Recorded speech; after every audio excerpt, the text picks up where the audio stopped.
Jadi hari ini saya sedang bertemu salah satu musisi Lampung yang mungkin ya terkenal di Lampung, terutama di Bandar Lampung. Oke, boleh diperkenalkan Kak?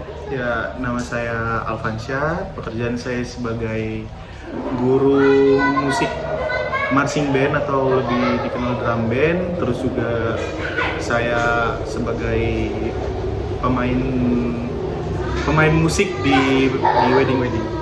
Itu aja. Oke, sebelum kita bertanya di topik awal, kita tanya-tanya dulu nih. Kak Alfansyah ini hari-harinya sibuk apa sih?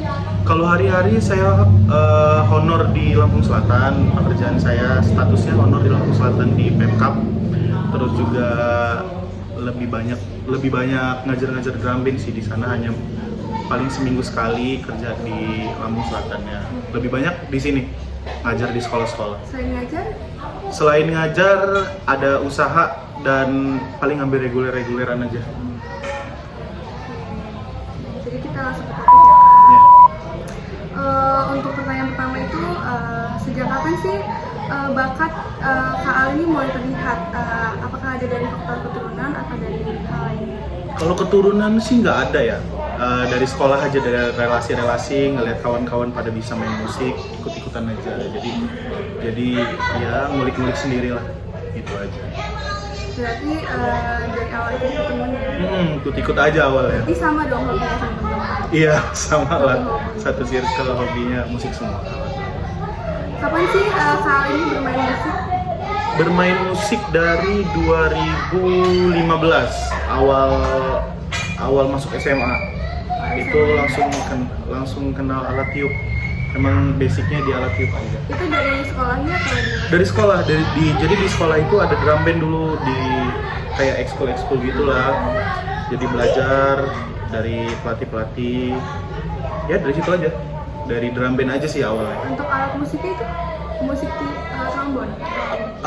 Kalau alat tiupnya yang saya kuasain itu ada trompet, trombon. Ya pokoknya kalau alat tiup marching band itu insya Allah bisa.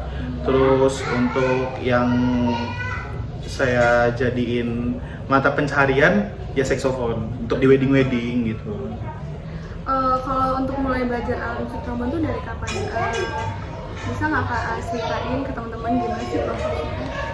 Kalau trombon itu awalnya itu, jadi trombon itu ada dua macam ya di alat marching band. Yang pertama itu trombon tuts, dia yang dipencet yang 3 itu. Kedua sama trombon yang slide. Ada trombon slide itu ya, ada trombon slide itu. Nah awalnya cuman bisa trombon ini doang, trombon pencet doang, trombon tuts. Berjalannya waktu diajak ngeband karena mungkin pemilik bandnya agak malu kali ya, punya pemain cuman mainnya alat tuts gitu doang. Jadi mereka modalin untuk saya main trombon. Jadi semenjak band itu beliin saya trombon, dari situlah saya belajar trombon. Berarti didukung ya Kak? Iya. Siapa sih orang yang ngebantu Kak itu dalam kreatif itu? Kalau untuk trombon sih saya otodidak. Kalau untuk alat tiup lainnya kayak saksofon itu saya belajar juga sama anak-anak kuliah di kampus musik juga, karena memang di sana SDM-nya banyak yang bisa saksofon kan. Jadi saya sering main sama mereka untuk cari ilmu dari mereka aja. Jadi semua tuh belajar dari teman-teman. Teman-teman balik lagi ke situ. Untuk pertama kali kapan sih Kak Al tampil berani di publik? Kalau pertama kali tampil itu 2015, sekitar akhir-akhir 2015 lah, Desember gitu, ada acara Jacklot. Itu juga ya diberani-beraniin lah, karena emang belum pasih juga, belum menguasai alat juga. Ya diberani-beraniin aja, karena emang basicnya nggak ada keturunan bisa main musik juga. Pede-pede aja. Kalau untuk musisi, ada nggak sih yang buat musisi yang jadi inspirasi? Kalau misalkan untuk inspirasi itu karena saya bergelutnya di band ska ya, di band ska kayak reggae gitu. Inspirasi saya dari luar, ada namanya Mr. T-Bone. Mr. T-Bone itu inspirasi saya belajar trombon gitu. Oke. Satu lagi apa? T-Bone, Mr. T-Bone. Setelah seri saya kali ya ternyata Kak Ali. Oke, setelah aku riset ternyata Kak Ali ini salah satu grup apa sih, personil grup Belangko Haji. Nah, bisa nggak sih Kak ceritain kok bisa sampai jadi personil Belangko Haji itu kayak gimana? Awalnya tuh balik lagi ke kawan-kawan lagi. Jadi awalnya band awal saya itu namanya Papan Catur di ska juga, genrenya ska juga. Jadi mereka anak-anak Belangko Haji ngelihat saya perform gitu sama Papan Catur. Kebetulan mereka juga lagi nyari pemain tiup.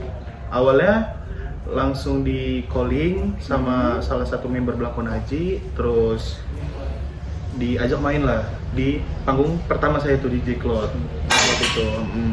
Di calling sama mereka, awalnya ya saya cuman apa ya, edisional aja awalnya di situ. Terus ya lama kelamaan mereka ngajak untuk jadi member tetap di Belangko Haji. Jadi mereka tuh melirik Kak Al ya? Iya. Keren nih. Potensi lah. Iya, oke. Astaga ya Allah. Mati juga? Ada backup nggak? Bener, sorry banget. Oke, lanjut. Terbentuknya Belangko Haji itu gimana sih prosesnya bisa sampai di titik sekarang ini? Kalau terbentuknya sih saya kurang tahu ya. Soalnya saya ini generasi ketiga lah pemain brass di Belangko Haji itu. Jadi ya untuk detailnya paling anak-anak yang tahu. Jadi kurang tahu lah jelasnya gimana.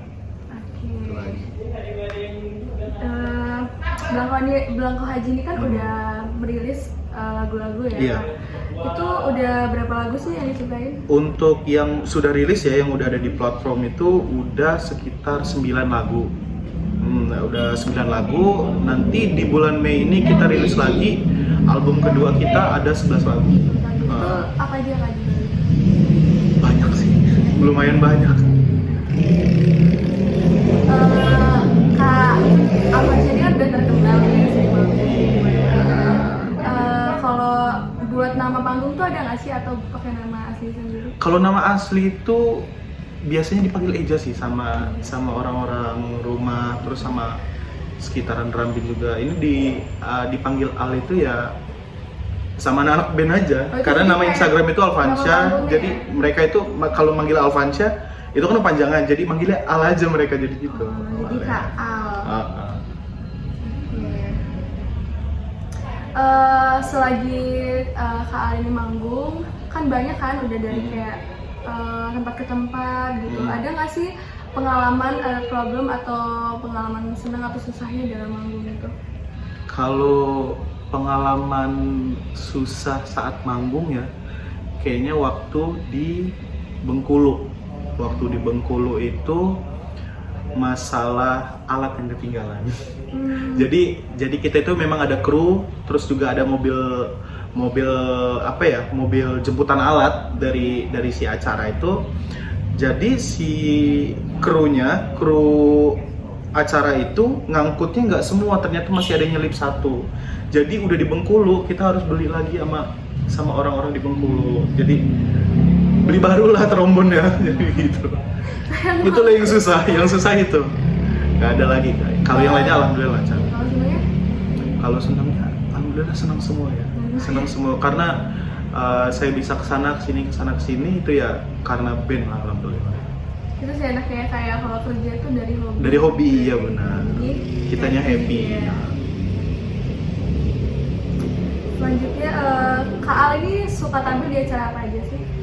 Lebih banyak di pensi sekolah itu kita lumayan cukup menguasai pensi lah intinya. Di sekolah-sekolah di Bandar Lampung itu di tahun 2018 lah, 2018 sampai sekarang itu lagi penuh-penuhnya panggung pensi, panggung-panggung pensi sekolah, terus juga panggung-panggung rokok yang lebih sering itu panggung rokok sih. Panggung rokok itu kita nerima jobnya itu per event, jadi satu event itu ada berapa titik, kayak misalkan Sampurna tuh ngasih titik misalkan 10 atau Otentik ngasih titiknya berapa gitu, lebih di rokok sih. Selanjutnya ada nggak sih kayak Kak Al ini memiliki ciri khas tersendiri nggak sih pada saat tampil, atau dari kostum, pembawaan panggungnya? Kalau itu nggak ada sih, paling kalau untuk ciri khas apa ya,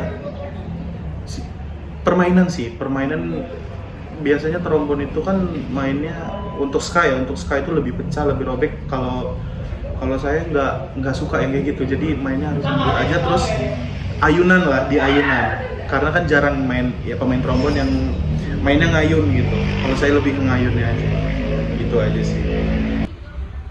Oke, pertanyaan selanjutnya, berapa sih budget yang harus dikeluarkan untuk belakon haji buat sekali manggung, atau kakaknya deh, berapa sih budgetnya? Ya kalau untuk belakon hajinya sendiri ya, untuk belakon hajinya itu sendiri itu beda-beda. Kalau misalkan acara rokok itu kita bisa di angka 4 sampai 4,5, karena acara rokok ngasihnya nggak cuma satu titik. Kadang bisa 3 atau 4 atau 5 gitu kalau acara-acara rokok ya. Nggak sering juga makanya acara rokok. Nah terus kalau misalkan di sekolah-sekolah itu kita lumayan agak lebih tinggi harganya, sekitar 6 sampai 7 juta. Tergantung si acaranya itu kayak mana, kita ngelihat sponsornya juga gitu. Jadi banyak lah ya. Lumayan lah. Pernah nggak sih Kak Aldi berkolaborasi dengan musisi-musisi terkenal lainnya?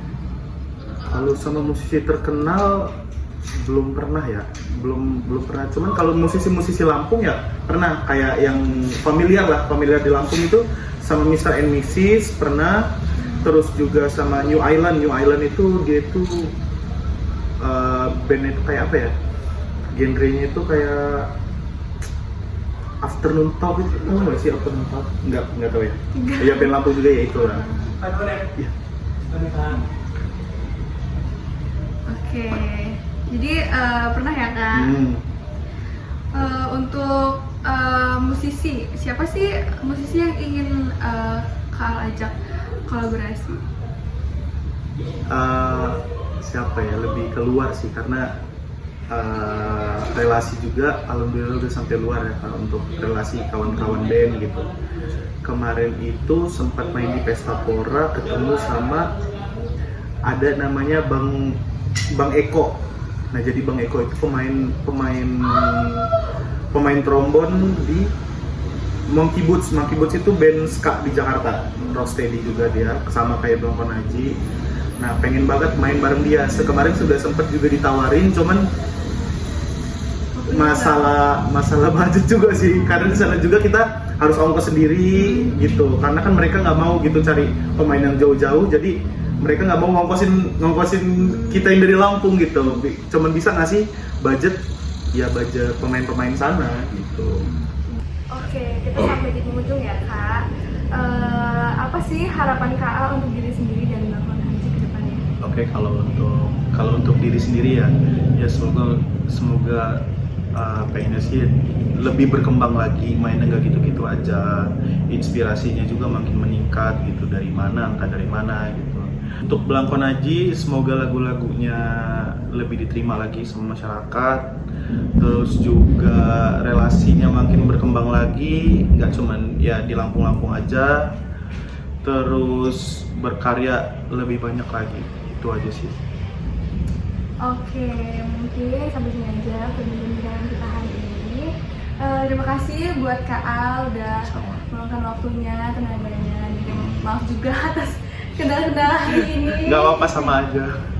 Banyak kendala aja di sini. Jangan lupa buat kalian semua dengerin lagu-lagu Belakon Haji. Mungkin sekian. Assalamualaikum warahmatullahi wabarakatuh. Terima kasih.